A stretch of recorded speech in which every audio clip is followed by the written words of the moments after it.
today and talk to you a little bit about your personal statement.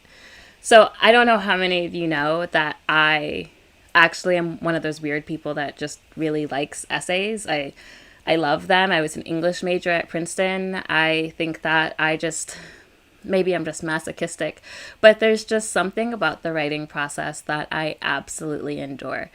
I just, I love it. And so one of the really great gifts that I love sharing with students is helping them discover that love of their essays, that love of their personal statement. And so I just wanted to hop on. I'm not going to be here with you long tonight, but I wanted to talk to you about the one thing, the one large mistake that I always see students make with their personal statements. And if you can really just internalize this, if you can just think, let me not do this mistake, you will already have a much stronger personal statement than you would have otherwise. For those of you who are new, my name is Sydney Montgomery. I'm a law school admission consultant who specializes in working with first generation and minority applicants. I have helped well over 70 students with their law school applications. I sit on the graduate school committee of the Independent Educational Consultants Association. I'm a member of the Northeastern Pre-Law Association and the National Association for College Admission Counseling. So I'm super excited to be here with you today and to kind of share my love of personal statements and share one thing that you can avoid doing that will really strengthen your personal statement. First off, just want to make sure that everyone can hear me and see me okay. I love saying hello also to those that are watching the replay. Like I said, I'm not going to be here long with you guys. So I know that some of you guys are going to be catching this later, and that is absolutely okay. So what is that one thing that you can avoid that will really strengthen your personal statement? You can avoid centering someone else or centering an issue. Put simply, candidates often don't center themselves in their personal statement. And this is so common. And it's so easy to do because I think our natural tendency is not to want to talk about ourselves. Like we just don't want to talk about ourselves. We would rather talk about our mom. We would rather talk about our grandma. We would rather talk about our neighbor. We would rather talk about someone that we observed or someone that we witnessed, or we want to talk about a mentor who was a really big deal in our life. We would just rather talk about everybody else in our life but us.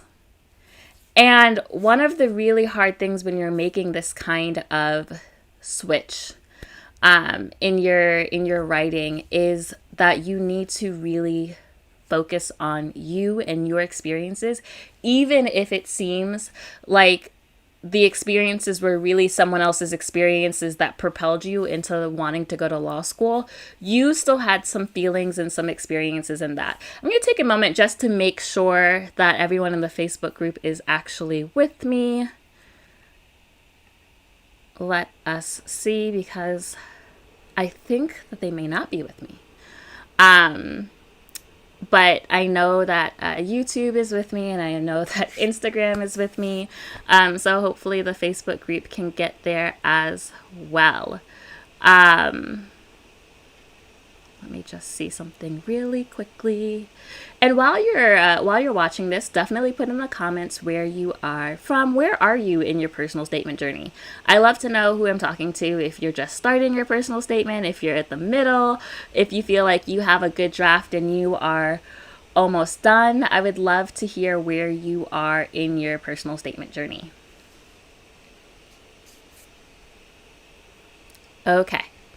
So as I was saying, you want to make sure that you are centering yourself.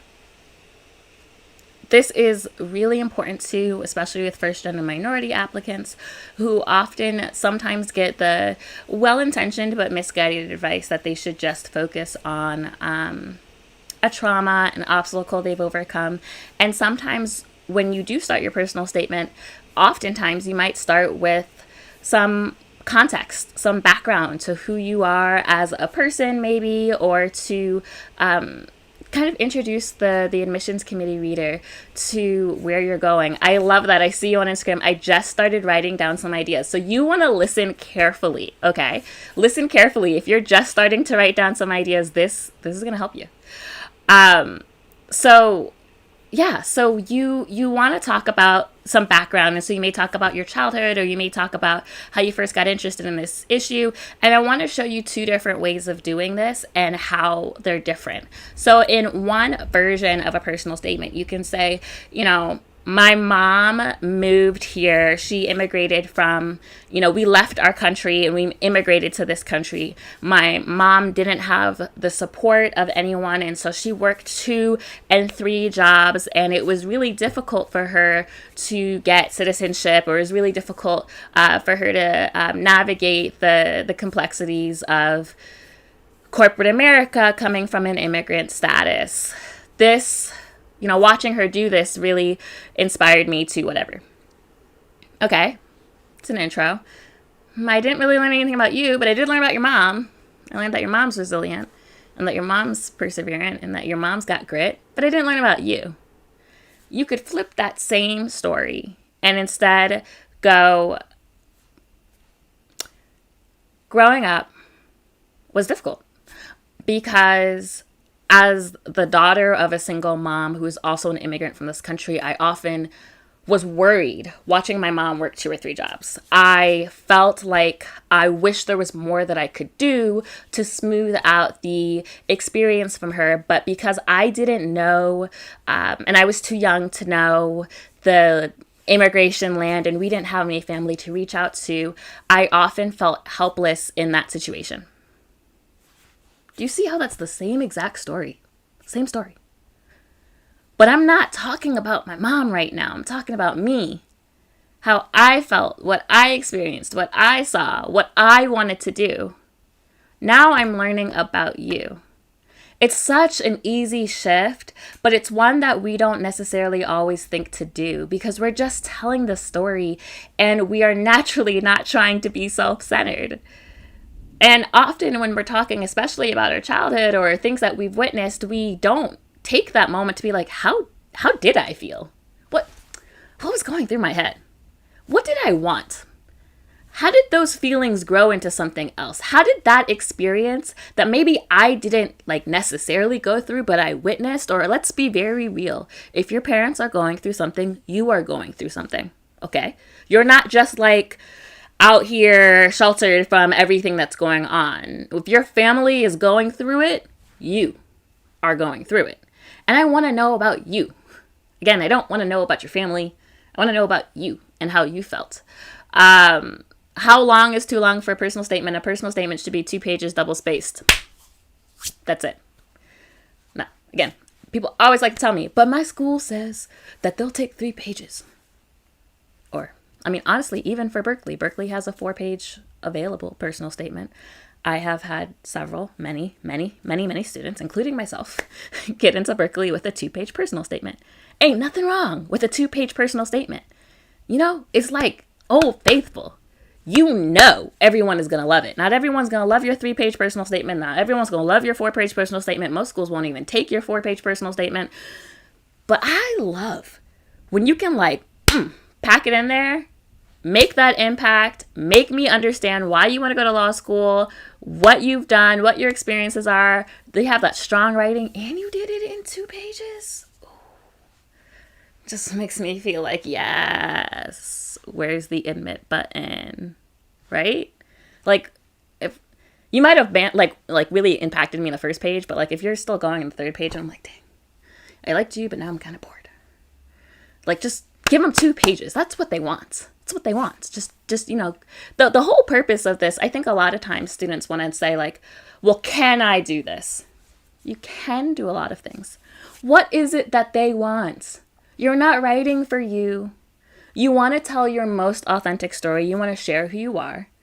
But at the end of the day, if you wrote something that you think is amazing, all 7 pages of it, and no one else does, then you've just written yourself a nice little story, but you haven't there's a purpose behind your personal statement that you're supposed to be using it to get into law school. You want to always do what they want. And they want to know about you as a person. I'm going to be going live again this week to talk about some other common mistakes that people make in their personal statement. But I wanted to show you, because one of the things that I really care about, I was a first generation law school graduate, from Princeton and Harvard Law School, and I have always worked 2 or 3 jobs. I actually still help my family out. My sister's 16. Both my parents work 2 jobs. And so, even when I entered this profession, and this is my full-time job because I love y'all, I didn't want to ever make something or make consulting behind a paywall. Like, that's just not me. That's why I try to come live as much as possible. That's why I have the YouTube channel, which you should subscribe to if you're not. That's why I have that free 62-page guide. Like, I'm really about trying to give you guys quality information.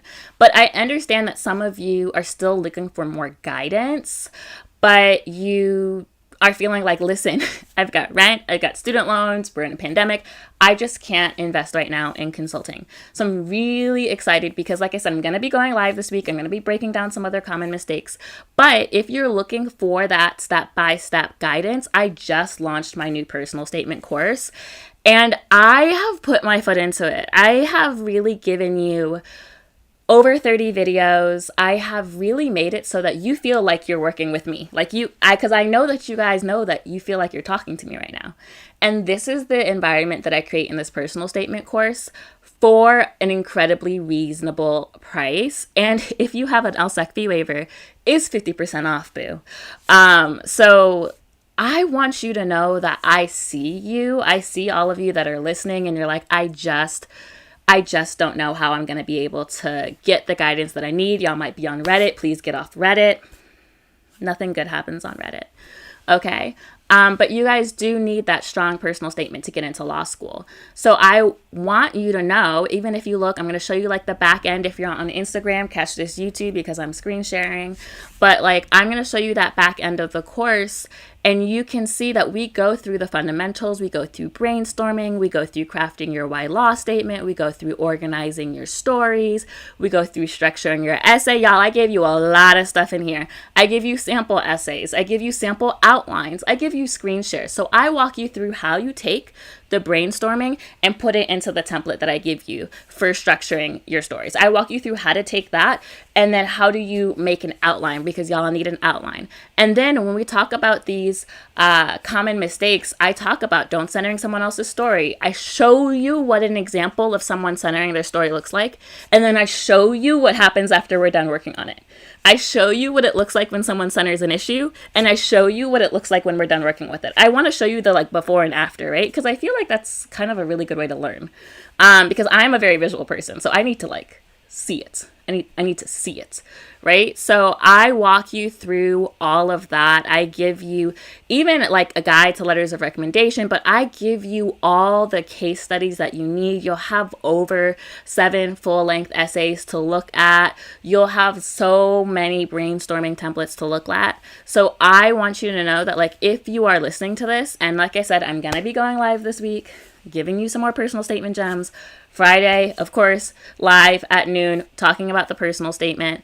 But I just want you to know that if this is something that you are really struggling with and you feel like you could really use guidance with, I want you to know that you absolutely can get that guidance at a price that is affordable, because I understand exactly what it's like to be in your situation and want that guidance, but not necessarily always be able to afford that right now.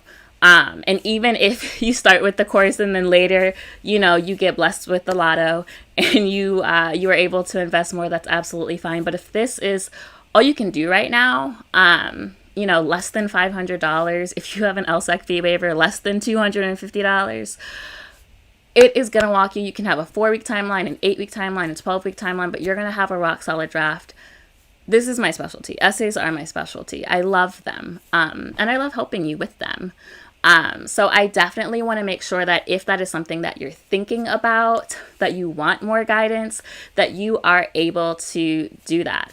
Now, also, listen, I will still be giving you all of the gems right here on this YouTube, on this Instagram, in the Facebook group. And I want you to ask me your questions, because I think that when we talk about increasing representation, especially for minorities and first-gen students in law school, it just comes from like knowing the rules of the game, right? If you know the rules of the game and instructions, you're all incredibly intelligent people. You follow them and you'll be able to get in, but we don't know the rules of the game.